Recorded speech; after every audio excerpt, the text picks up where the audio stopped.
line at the top. Who's judged it right as the line goes wide? Like a bullet, but it's going to be the black fellows on the inside that I think will be able to dominate from here and lead about one. So New Zealand having the inside line as they approach mark number 1 here in race number 5. The winner gets 10 points, and now mark number 1, New York is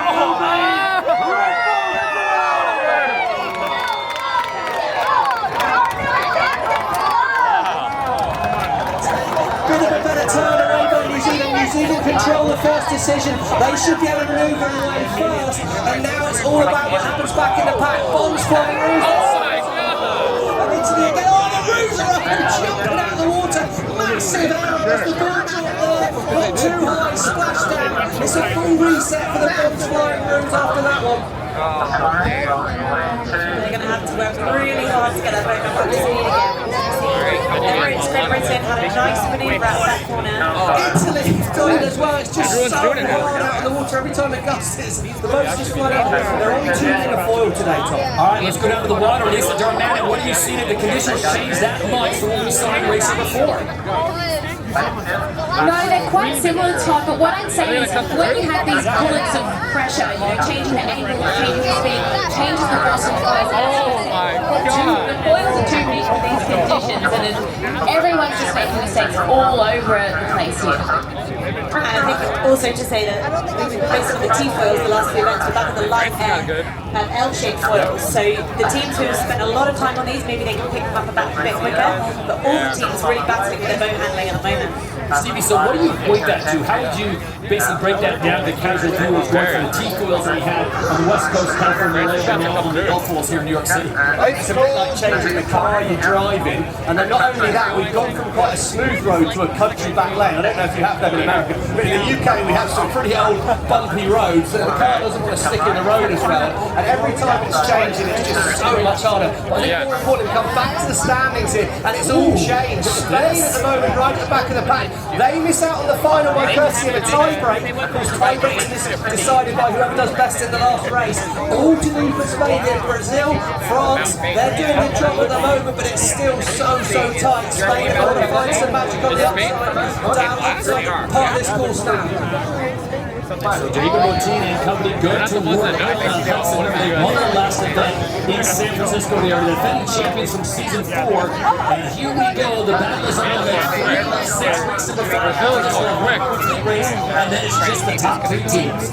Left turn at the bottom of the course again for France. New Zealand couldn't quite make it to that point down to that, doing an extra here. France took the left turn and they're out in front. The funny thing, I remember yesterday saying I didn't think France had done all that well, but actually they'd sailed so consistently. They've sailed brilliantly again today, running without shining too bright, but this is their moment. We're on the T-Mobile 5GP camera right on board. Get the balance, they keep the boat here. We're looking for that left-hand side of the screen to stay dry. It does. Perfect tap there. They turn the boat through the wind on the French boat beautifully.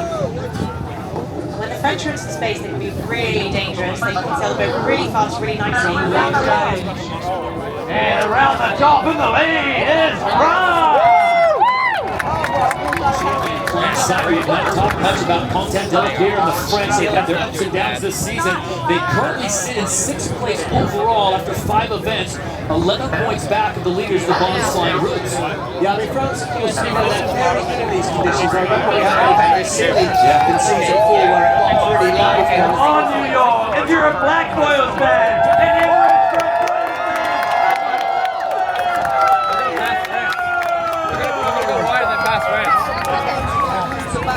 Slimsy's not one to give up a fight, but he's going to have to go full Wolverine mode if he wants to get himself back into this one. Shocking to see Spain on the outside, just 1 point. They've been so consistent on the first 4 races, not finishing really outside the top 5. No, I mean, it's never a good time for last place, but this would really be a bad one for Spain. They've been so consistent.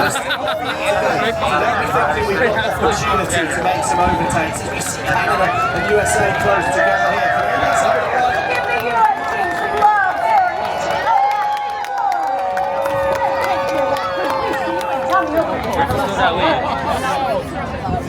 It's not going to help them in this race to the final. Yeah, they would like to buy. We need speed.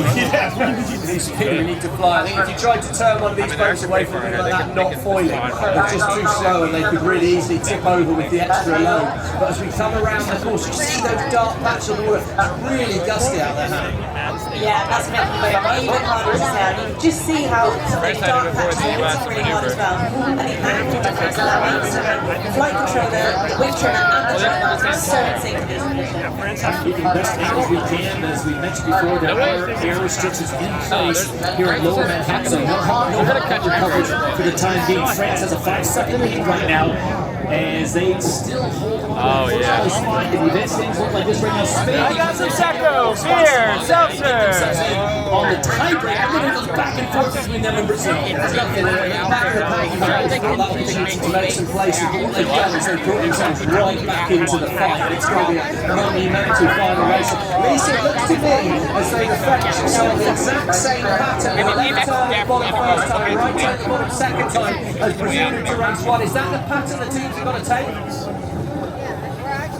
Yeah, it seems what the French did is they had the least amount of maneuvers and they stayed in the best pressure for the longest amount of time.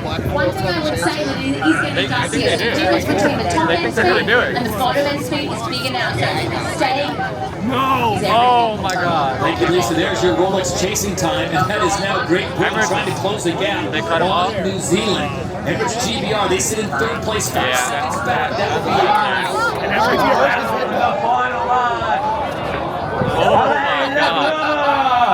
Come on, New York! Let's give it up for them! Oh, we be all right. Let's go!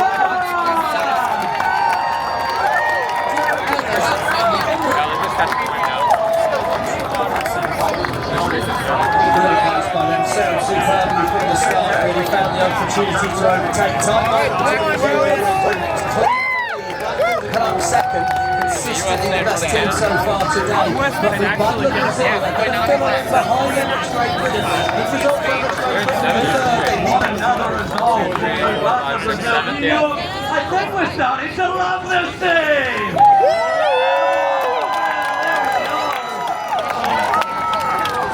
Blues trying to salvage the day. They'll come in fifth just ahead of Germany. What's going on? Good result for the Germans here as well. I was pretty happy with these ones. This kind of conditions should suit them like a gusty, shifty day. As we can see in the pack now, got all Denmark there and towards the back. The United States having a better race here.